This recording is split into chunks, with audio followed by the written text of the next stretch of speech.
আসন্ন টি-20 বিশ্বকাপের জন্য ভারতীয় ক্রিকেটের স্কোয়াড নিয়ে ইতিমধ্যেই বিতর্ক তৈরি হয়েছে একাধিক।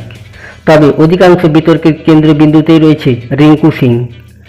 আসন্ন টি-20 বিশ্বকাপে রিঙ্কু সিংয়ের পরিবর্তে টিম ইন্ডিয়ার ব্যাটিং অলরাউন্ডার শিবম দুবেকে সুযোগ দেওয়া হয়েছে। কিন্তু ভারতীয় ক্রিকেট দলে রিঙ্কুর সাম্প্রতিক পারফরমেন্স বিচার করে একথাই মনে করা হয়েছিল যে আলিগড়ের এই ক্রিকেটারকে 15 জনের স্কোয়াডে সুযোগ দেওয়া হতে পারে, কারণ ফিনিশার হিসাবে তিনি নিজের দায়িত্ব যথাযথভাবে পালন করেছেন। কিন্তু আমেরিকা এবং ওয়েস্ট ইন্ডিজে আয়োজিত বিশ্বকাপের জন্য যে 15 জনের স্কোয়াড ঘোষণা করা হয়েছে সেখানে রিঙ্কুর নাম রাখা হয়নি।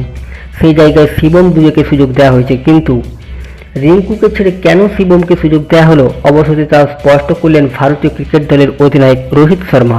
নাম্বার 1, আইপিএলের পারফরমেন্সের ভিত্তিতেই হয়েছে শিবমের নির্বাচন। শিবম দুবেকে দলে নেওয়া প্রসঙ্গে রোহিত বলেন, উইকেট এবং প্রতিপক্ষ দল কেমন হবে সেটা সবার আগে আমাদের বোঝা উচিত। মিডল ওভারে আমাদের আরও আক্রমণাত্মক ব্যাটিং করতে হবে। দলের টপ অর্ডার ভালোই খেলেছে, কিন্তু দ্বিতীয় বিকল্পও রয়েছে। আমরা চাই যে মিডল ওভারেও সবাই এমনই পারফরমেন্স করুক যে স্বাধীনভাবে ব্যাটিং করতে পারে।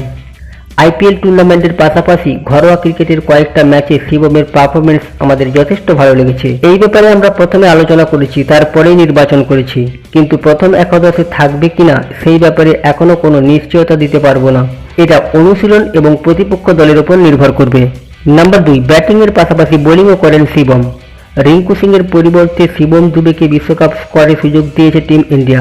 এর সম্ভাব্য কারণ হিসাবে মনে করা হচ্ছে যে দরকার পড়লে শিবম বলও করতে পারেন। চলিত আইপিএল মৌসুমে এখনও পর্যন্ত একটা ম্যাচে বল করেছেন শিবম দুবে। পাঞ্জাব কিংসের বিরুদ্ধে তিনি প্রথমবার বল করেন এবং একটা উইকেটও শিকার করেছেন।